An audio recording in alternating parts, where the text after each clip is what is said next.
All right, today we are going to work on creating a model for our data on Desmos.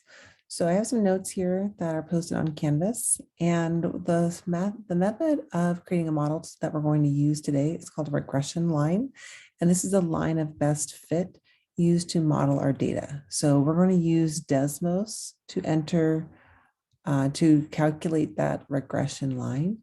And when we enter our data into Desmos, we need to make sure that we are using a table. And remember, from using a table before, it's important to note the variables that are at the top of your table. We want our equations to match whatever X we have and whatever Y we have. So typically, if it's your first table, it will be X sub 1, Y sub 1. So I wrote all of our different functions in that form. So today we're going to look at three different forms. We're going to look at a linear function for a line of best fit.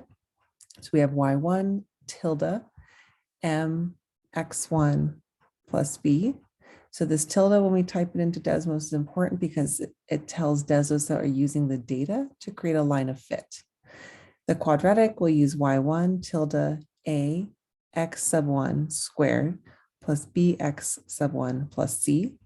And then our exponential, similar to what we used yesterday, we y sub 1 tilde a b, and the exponent is going to be x sub 1.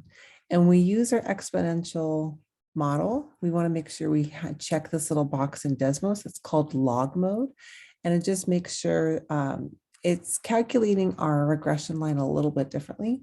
And our textbook uses log mode. So in order for us to kind of get the same answers on our homework, we're going to make sure we enable log mode. All right. So how can we tell which one of these functions will be a good fit?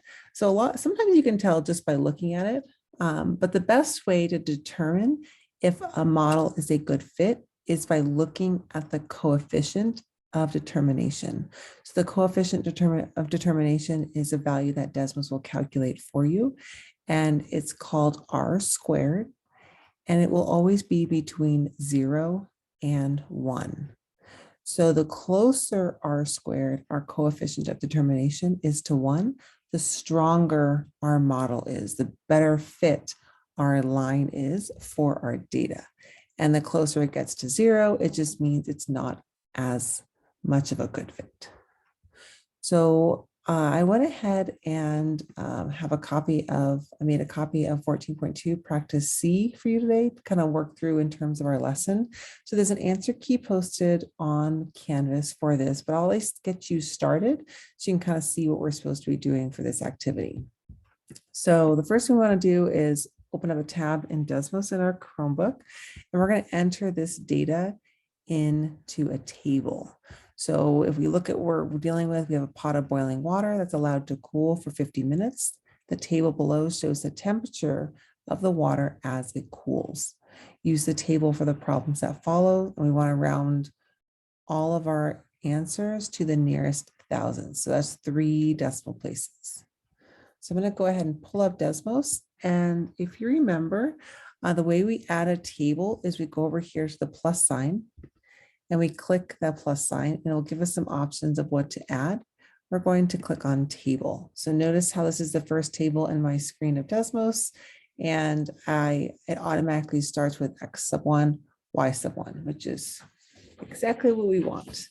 So I'm going to go ahead and add my data into the table.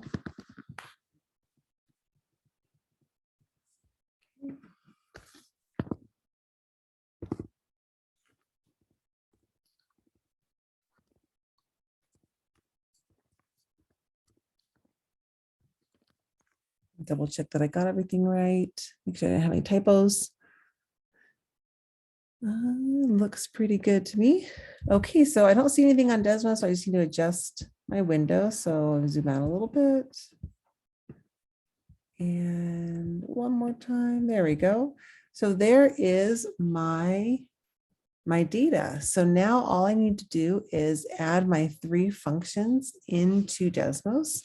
So once you type Y, if you type 1 directly after, it'll automatically make it a subscript. So you don't have to worry about figuring out how to type that in. And then to get the tilde, you're going to click your shift button and the squiggly line next to the number 1 key.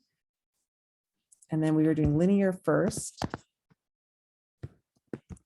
Okay, so automatically Desmos is starting to make some calculations here, and I noticed my coefficient of determination, the r squared. So it created my line of best fit here. And so I have to go ahead and add in all 3 functions for my activity.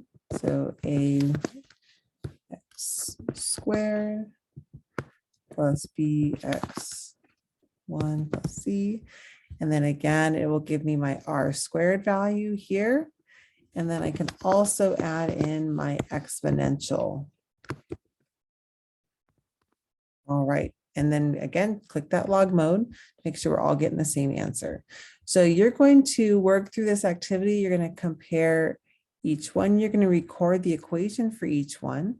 And remember, we get the equation by taking the parameters. So they tell us what, in this case of our linear regression line, they're going to give us what the slope is and give us what b is. So when we write the actual equation, instead of writing m, we're going to use the m that they give us. And then instead of writing b, we're going to use the b that they give us.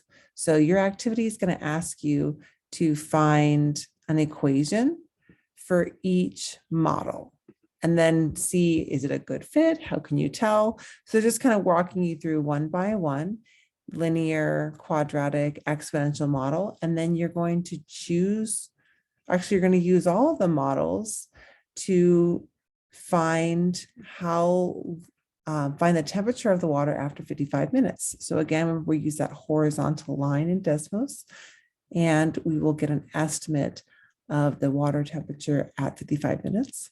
And then you're going to just determine which one seems most likely, which one seems like the best answer, which model will give us the best answer and why. Okay, so again, an answer key is posted on Canvas, but this is kind of an activity for you to work through to get a little more familiar with Desmos, and then you'll be able to start your homework.